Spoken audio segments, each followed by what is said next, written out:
से जो जींद रैली में कहा गया कि वो अगर गठबंधन रहा बीजेपी का जेजेपी के साथ तो बीजेपी को छोड़ देंगे।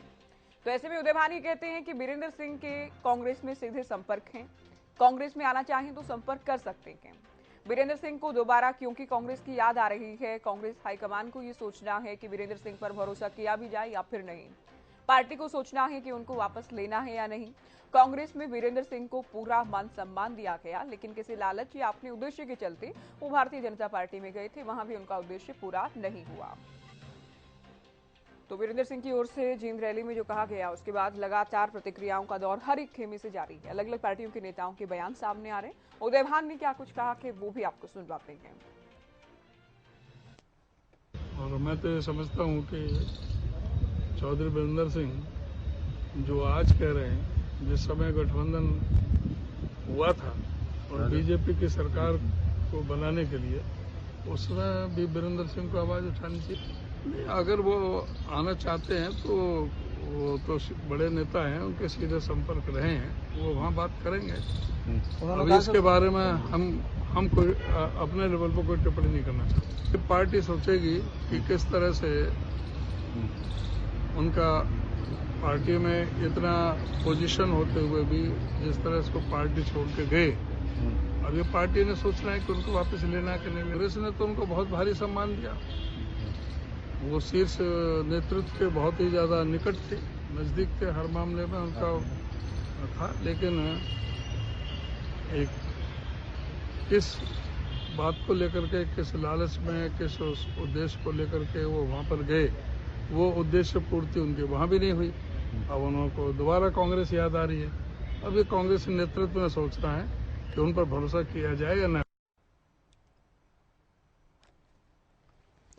उदय भान को आपने सुना, ये कांग्रेस हाईकमान को डिसाइड करना है कि बीरेंद्र सिंह पर भरोसा किया जाए या फिर नहीं। जिस उद्देश्य या जिस लालच में बीजेपी में गए थे वो भी पूरा नहीं हो पाया। एक बड़ी बात ये भी कि अब जो बीरेंद्र सिंह कह रहे हैं कि अगर गठबंधन रहा तो बीजेपी छोड़ देंगे, ये बयान उस वक्त आना चाहिए था जब गठबंधन हुआ था।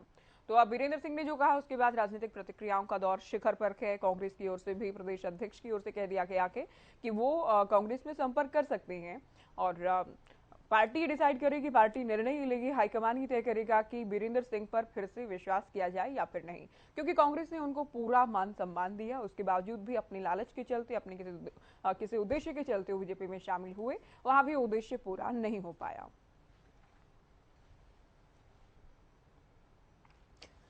चलो, बीजेपी प्रवक्ता सत्यव्रत शास्त्री जी हमारे साथ जुड़ गए हैं। शास्त्री जी, स्वागत है आपका हरियाणा न्यूज पर। कल भी हम बीरेंद्र सिंह के बयान को लेकर बात कर रहे थे। अब उदय भान ये कहते हैं कि अगर वो कांग्रेस में आना चाहे तो आ सकते हैं, लेकिन हाईकमान ये फैसला लेगा कि उन पर दोबारा भरोसा किया जाए या फिर नहीं। हाईकमान की ओर से डिसाइड किया जाएगा। ये बात तो उदय भान जी की सत्य है कि निर्णय उदय भान जी के हाथ में नहीं है, बागडोर भी हाथ में नहीं है, पार्टी भी हाथ में नहीं है। तो वो तो निर्णय उनको ही करना है, तो बात ठीक है। लेकिन भारतीय जनता पार्टी ने जिस संस्कार देने का काम किया चौधरी वीरेंद्र सिंह जी को, हम उसमें कामयाब रहे। अब आगे वो कैसा रहेंगे, क्योंकि आपने कई बार उनको सुना होगा कि कांग्रेस में रहते मुझे भारत माता की जय ये शब्द बोलने में अटपटा महसूस करता था। मैं अपने इस देश की माटी को प्रणाम नहीं कर सकता था। लेकिन भारतीय जनता पार्टी में आने के बाद मेरे मुख से स्वाभाविक रूप से निकल जाता है भारत माता की जय।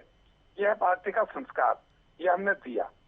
जींद की प्रदेश कार्यकारिणी की मीटिंग में ज्योति जी, उन्होंने उनको जब स्वागत के लिए सबको बुलाया तो उस समय कहा था उन्होंने कि भारतीय जनता पार्टी राजनीतिक पार्टी नहीं है, ये देश के संस्कार की पार्टी है।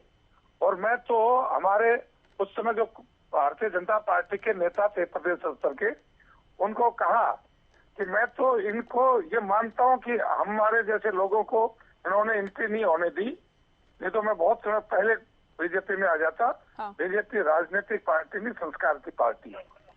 तो हमारा उद्देश्य व्यक्ति के संस्कार को तब्दील करना, उसके लोभ लालच की पूर्ति करना, उसकी आकांक्षाओं की पूर्ति करना नहीं, बल्कि उसके संस्कार तब्दील करके देश के लिए क्या कर सकता है व्यक्ति, क्या सोच सकता है, ये उद्देश्य था। उसमें भारतीय जनता पार्टी पूर्ति मानती अपनी कि हमने ये काम कर दिया।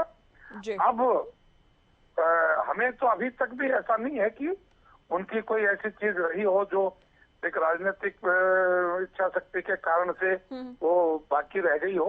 ठीक है। लेकिन पता नहीं मन में आदमी का कब क्या रह जाए। लेकिन भारतीय जनता पार्टी ने पूरा मान सम्मान दिया और आज भी हम उनके उस योगदान को याद करते हैं। बहुत शुक्रिया शास्त्री जी, आप हमारे साथ जुड़े। तो पूरा मान सम्मान दिया गया। अब व्यक्ति के दिल में, जहन में क्या रह जाता है या क्या टीस बचती है, वो खुद व्यक्ति पर ही डिपेंड करता है। ये शास्त्री जी कह रहे थे। उदय भान का कहना है कि वो कांग्रेस से संपर्क कर सकते हैं, कांग्रेस हाईकमान ये फैसला लेगा, वीरेंद्र सिंह पर फिर से यकीन किया जाए या फिर नहीं।